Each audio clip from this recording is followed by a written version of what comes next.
Nessa edição do Papo com o Editor, o Broadcast Político continua entrevistando os candidatos a presidente da República. E nessa edição a gente ouve Léo Périx, que é o candidato a presidente da República pela Unidade Popular, um partido caçula dessas eleições. Comigo o repórter Matheus de Souza, a quem eu agradeço muito pela companhia, e agradeço também pela gentileza por participar com a gente, Léo Périx. Léo, muito obrigado pela participação aqui e seja muito bem-vindo. Beleza, Gustavo, Matheus e todas e todos que estão nos assistindo. Eu agradeço aí o convite, estou aqui à disposição para a gente estar conversando. Legal.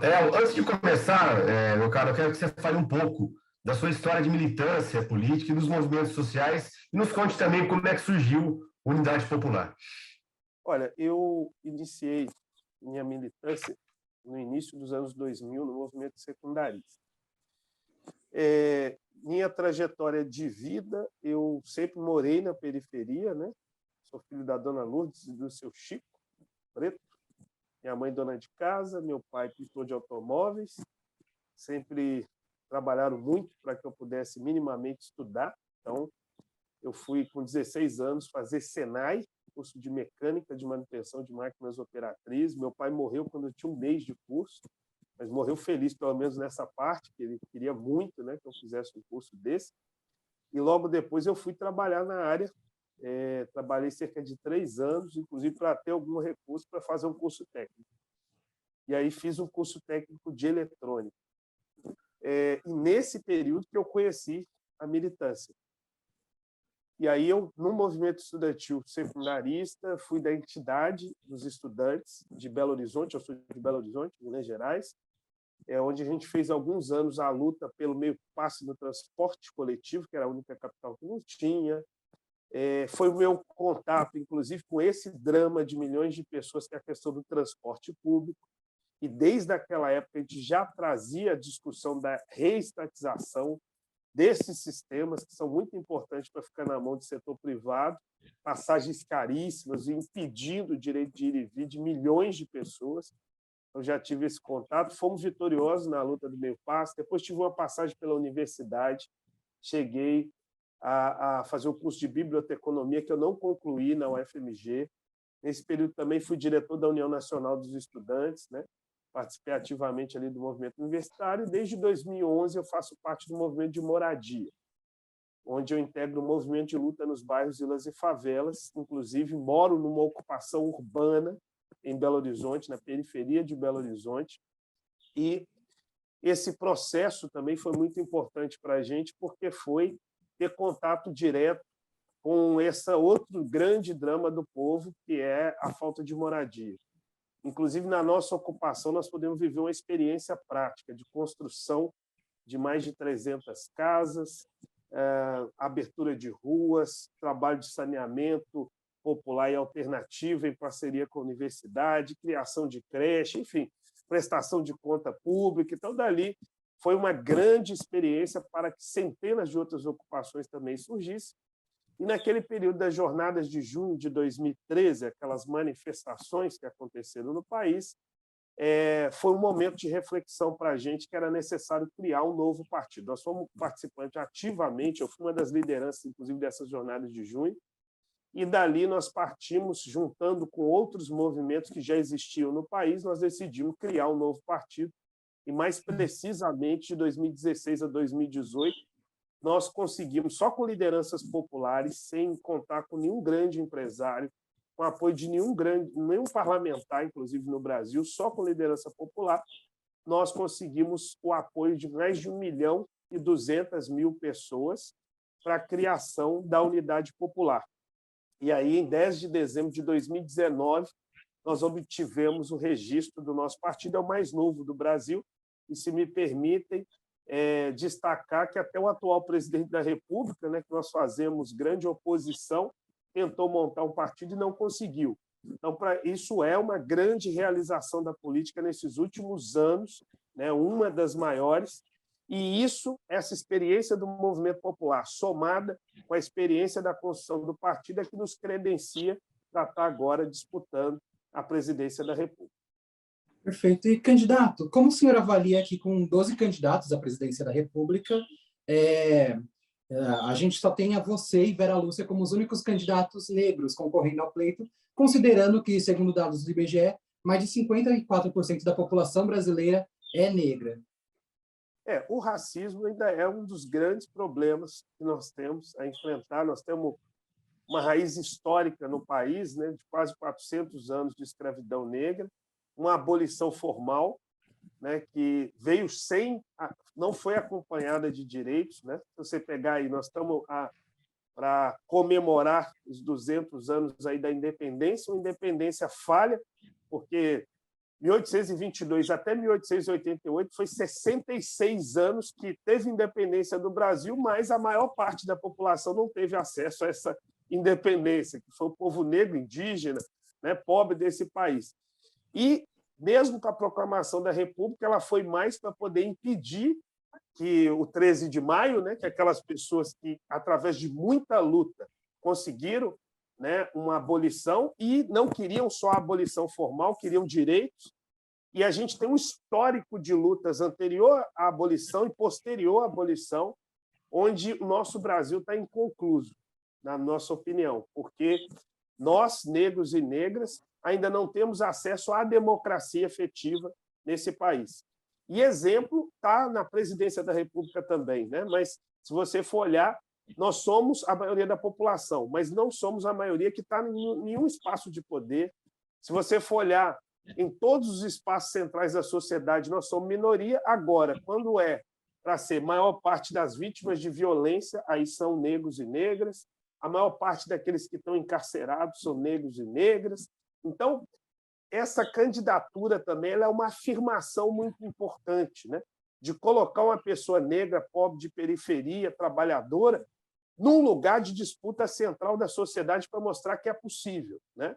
Inclusive, para ver isso também em escala institucional, tem 92 anos que teve o último homem negro, trabalhador de periferia com características semelhantes às minhas, que foi candidato a presidente, que foi o Minervino Oliveira, pelo Bloco Operário e Camponês, em 1930.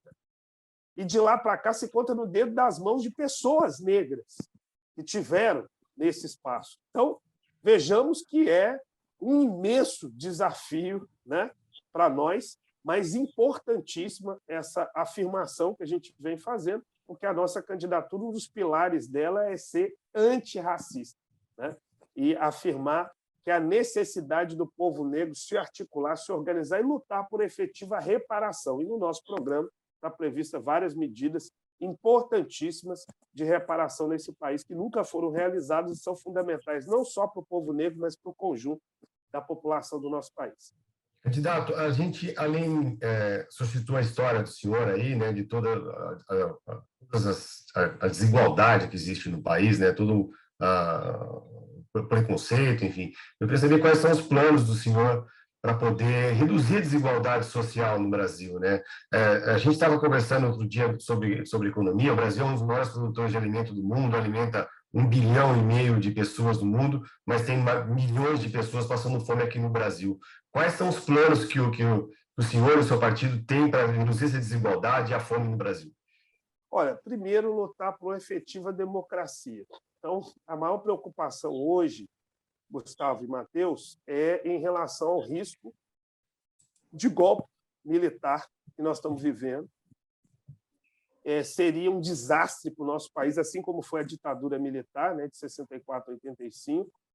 E o presidente da República atual, o alto comando das Forças Armadas e parte do grande empresariado, que é representado por esse chamado centrão, que não tem nada de centrão, são partidos de direita contra o povo, eles estão armando, né? Inclusive os grupos de zap aí ficaram se tornou público várias das mensagens que parte desses grandes empresários vêm trocando, então, e fora os discursos diretos do atual presidente. Então, tem uma tentativa em curso e, na nossa opinião, é determinante que a população se mobilize, até porque a maioria é contra, né? Todas as grandes pesquisas mostram que a maioria do povo, hoje, inclusive, repudia muito mais a possibilidade de um golpe militar do que outro momento na história. Então, nós precisamos ganhar as ruas, né? Eu sou daqueles candidatos que entendem que um papel central para as grandes transformações no Brasil passa pela grande mobilização popular. Então, nesse dia 7 de setembro, que eles estão convocando ações golpistas, nós estamos convocando o movimento popular junto com a Igreja Progressista, o chamado Grito dos Excluídos, para a gente ocupar as ruas. E queria convidar todos e todas, amantes, defensores da democracia, e não só essa que está aí, porque essa ainda é limitada, nós lutamos por uma democracia real, que a gente possa ocupar as ruas para deter essa escalada golpista e garantir que as eleições aconteçam no Brasil.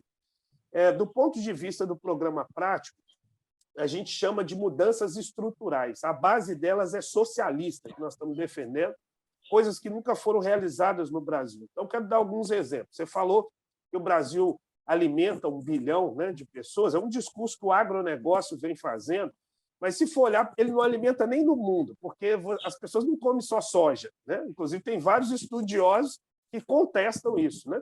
Então, soja pura não dá, né? A carne também, que é exportada, tu não come só carne também, né? Então, não dá para dizer que isso alimenta 1 bilhão de pessoas. Agora, o escárnio maior é você ter uma agricultura no Brasil que ela tem como finalidade central exportar e não alimentar seu próprio povo. Então, nós chamamos uma discussão central que é a reforma agrária. Na nossa opinião, é uma das grandes mudanças estruturais do nosso Brasil. Eu afirmo que não tem nenhum país, nenhum projeto de país que se tornou potência no mundo que não fez reforma agrária, inclusive do campo capitalista. Não estou falando só do campo socialista, né? Que até os Estados Unidos, para ser a potência que é, o Norte venceu o Sul numa guerra civil, e o Norte era progressista e de pequenos produtores. Se fosse o Sul tivesse vencido, dos latifundiários, que nem aqui no Brasil, com certeza os Estados Unidos não era a potência que é hoje. Então, é engraçado que esses setores da direita, da burguesia brasileira, que são contra essas medidas, ficam elogiando os Estados Unidos. Então, vale para eles, né? Para nós não vale soberania, né, alimentar. Então, é uma questão de chave para o Brasil ter uma reforma, uma profunda reforma agrária, acabar com o latifúndio e mudar a base da agricultura. Na nossa opinião, o agronegócio, esse modelo não serve para o Brasil.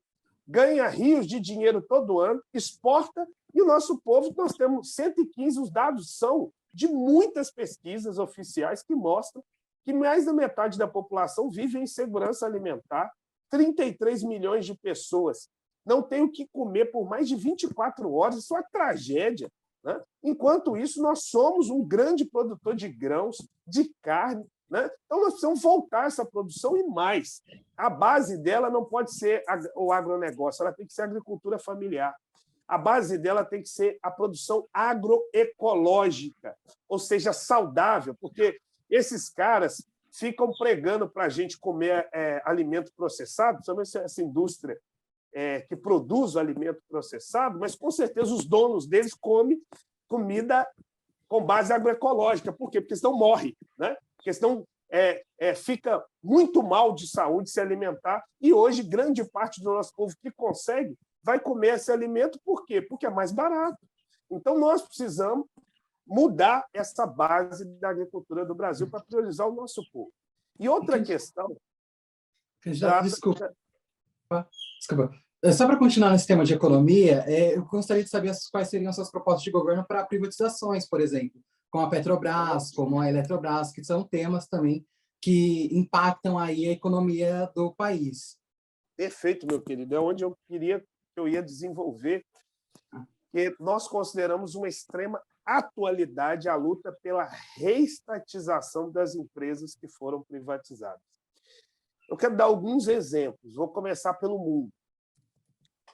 A Transnational Institute, eu não sou muito bom no inglês, mas é uma matéria que saiu no UOL recentemente, que ela mostra que de 2000 a 2017, 55 países tiveram algum processo de reestatização, porque esses setores da direita também, né, vão nos atacar dizendo isso é a coisa dos comunistas, e é mesmo, né, porque nós é que temos coragem de afirmar que o Brasil, para ele ser soberano, ele tem que ser dono das suas riquezas. E as empresas estratégicas estão no centro disso. E aí os países que lideram essa escalada de reestatização são a Alemanha, França e Estados Unidos. Então, só para começar. E quais são as áreas que mais teve processo de reestatização? Água, energia, esgoto e transporte. Inclusive o metrô de Londres, por exemplo, ele foi reestatizado porque teve uma parceria público-privada que deu errado. Por quê? Porque essas áreas, transporte, energia, são muito estratégicas para ficar na mão do capital privado. Por quê? Porque o capital privado vai pensar em lucro.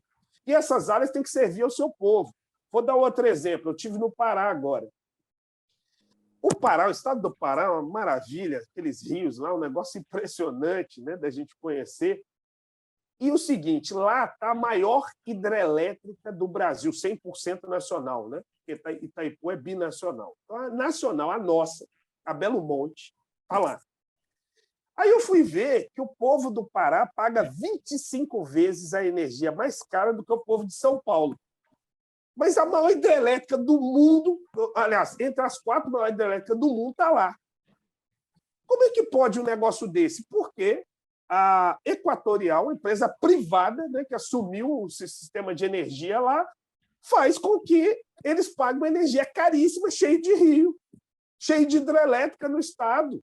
Então, assim, e qual é o outro elemento importante? A maioria, segundo todas as principais pesquisas feitas, desde a década de 90, que foi um ápice das privatizações no Brasil, dos governos desastrosos do Fernando Henrique Cardoso, do PSDB, de lá para cá tem pesquisa. Por exemplo, a Folha de São Paulo faz permanentemente pesquisas sobre a opinião pública em relação a privatizações e outras. E o que é interessante notar? Que a maioria do povo nessas pesquisas é contra as privatizações e elas continuam acontecendo. Volto de novo no problema da democracia, porque a maioria do povo é chamada para votar de 2 em 2 anos, mas as decisões centrais ela não participa. E são decisões extremamente autoritárias que servem ao grande capital. Então, qual que é a nossa base? Reestatizar essas empresas, inclusive para quê? Não é só para baratear o preço da energia, da água, é para gerar emprego, é para ser um motor central da reindustrialização no Brasil. Eu vou dar exemplo também, um terceiro exemplo, de 2 empresas estratégicas.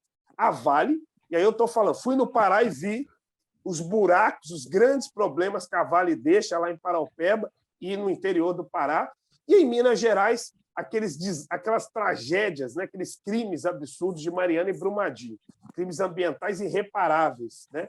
Então, vejamos, a Vale Pública não fazia isso. E a CSN, estou aqui no estado do Rio de Janeiro, papel que uma empresa, inclusive de base, de indústria de base, tem como a CSN. Essas empresas têm que voltar para a mão do Estado brasileiro e elas serem indutoras ao lado da Petrobras, que ela tem que se tornar 100% pública. Esse negócio de acionista privado na Petrobras é outro desastre. Esses acionistas privados fazem que a gasolina e o diesel, principalmente agora, porque não teve redução, fique tão caro. Então, nossa proposta é que essas empresas sejam indutoras de um processo de reindustrialização do Brasil. Isso é fundamental. Um país não pode ser independente se ele não tem indústria. E o Brasil está vivendo um processo de desindustrialização porque as classes dominantes aqui no Brasil elas ficam ricas igual ao agronegócio, exportando. Não estão nem aí para o povo brasileiro. O negócio delas é exportar. Isso que vai garantir condição para elas e não para o nosso povo. Então, nós estamos falando, inclusive, um estudo que nós fizemos junto com a nossa candidatura ao governo do Estado do Rio, a companheira Juliette, que, inclusive, está pontuando muito bem nas pesquisas, em 4º lugar, mesmo não tendo o espaço que os grandes meios de comunicação dão para os demais. O estudo que nós fizemos, se a gente fizer um trabalho de encampar o parque industrial que está parado, que desempregou mais de 200 mil pessoas, é importante lembrar, da área naval, de metalurgia, de indústria têxtil, se a gente encampar esse parque industrial que está parado, colocar essa classe operária inteligentíssima brasileira para assumir o seu papel de produção nessas áreas, com parceria com essas grandes empresas estratégicas de indústria de base, nós podemos, de primeira, gerar 100 mil empregos na área industrial só no estado do Rio de Janeiro. Então, nós estamos falando de medidas concretas para poder resolver o problema do desemprego e da dependência imensa que o nosso país tem à Europa, à China e aos Estados Unidos. Candidato, nosso tempo aqui está se esgotando. Eu só queria que o senhor desse uma última palavra aí para o seu leitor e falasse um pouco também do perfil que o senhor espera de um ministro ou ministra da Economia no seu governo. Beleza. Olha, primeiro que o ministro da Economia não pode ser banqueiro. Hoje é um absurdo que a chave do cofre completa ela está na mão do Roberto Campos, que é do Santander, que é presidente do Banco Central, e do Paulo Guedes, que é ministro da Economia. E, com isso, eles mandam em tudo, inclusive nas taxas que vão determinar os juros no Brasil, que são absurdos, juros que, inclusive, fazem com que a nossa economia volte para trás. Então, nós temos que ter um governo onde esse governo mande na política econômica, e essa política econômica tem que ser voltada para o seu povo. Nós não podemos colocar a economia na frente e ela parecer um Deus que ela decide tudo acima dos interesses do povo. A economia tem que estar submetida aos interesses do povo. Por isso que a gente falou aqui, reestatização é mexer numa base da economia central. Nós estamos falando aqui de voltar às políticas econômicas, e aí eu quero dar um outro exemplo, a dívida pública. O problema do Brasil não é que não tem dinheiro, é que não sobra. Então tem que mexer no orçamento, não tem meio termo.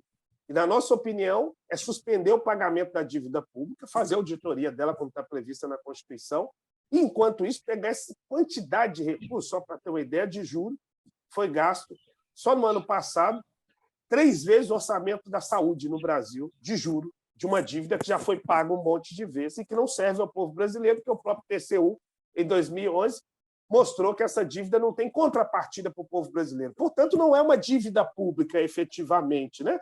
Porque dívidas todo Estado nacional tem, mas elas são contraídas para construir hospital, escola, universidade. Essa dívida não foi para isso. Então, e aqueles que contestam os números, não é metade do orçamento, mais um motivo para ter auditoria, né? É central, está previsto na Constituição. E esses recursos é o quê? Investir massivamente em área social, educação, saúde, moradia e saneamento. Inclusive, as frentes emergenciais de trabalho não são só nessa parte da indústria.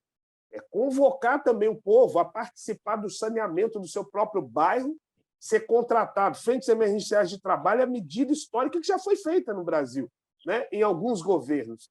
E também a questão da moradia. Porque, se for olhar o estado de Petrópolis, por exemplo, aquele grande problema que teve em relação às chuvas, boa parte daquela população até hoje não tem sua casa de volta. Então, nós temos que ter um projeto ousado de reforma urbana que coloque os pobres para morar nas áreas melhor localizadas, inclusive no centro da cidade, nesses prédios que estão abandonados. É uma pena ter tão pouco tempo, né? Porque nós temos muito o que falar, nós realmente não temos grande tempo nos grandes meios de comunicação, e nós temos um projeto para o Brasil. Inclusive, esse projeto que eu estou falando aqui, ele é um projeto de enfrentamento com as classes dominantes que mandam há 522 anos. Não é à toa que tem um negro à frente do processo, porque nós estamos com a proposta da maioria poder governar esse Brasil. Falar de democracia significa colocar a maioria para tomar decisão, não só no voto. Tomar a decisão, que você perguntou da economia, eu quero acrescentar mais uma coisa, tomar a decisão sobre a economia. Inclusive, a urna eletrônica, ao contrário do que o Bolsonaro, que esses fascistas vêm fazendo, ela é um instrumento maravilhoso, inclusive uma tecnologia gerada pela nossa classe operária brasileira, que eu quero saudar. Uma decisão, 157 milhões de pessoas votarem, e a decisão sair em 3 horas, são um exemplo muito importante. Então, o que nós achamos? Que a urna eletrônica não pode ser usada só para votar. Ela tem que ser usada para tomar decisões, não só de 2 em 2 anos, mas tomar decisões centrais sobre a economia, a dívida pública. Pode ser feito um plebiscito para tomar essa decisão sobre o orçamento, se metade vai para os banqueiros ou vai para a área social. Coloque-se em votação para ver qual vai ser a decisão que vai ser tomada. Né? Sobre as privatizações, é possível, segundo a nossa Constituição, acionar os referendos revogatórios.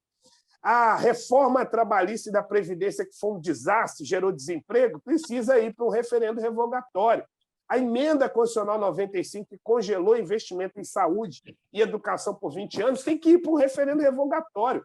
Não pode ficar só com 513 deputados. Mas você vai ignorar o Congresso? É claro que não. Nós vamos chamar o Congresso Nacional a governar junto, mas precisa atender o interesse da maioria e não do centrão, e não de acordo espúrio que gera, inclusive, orçamento secreto. Isso tem que acabar no Brasil.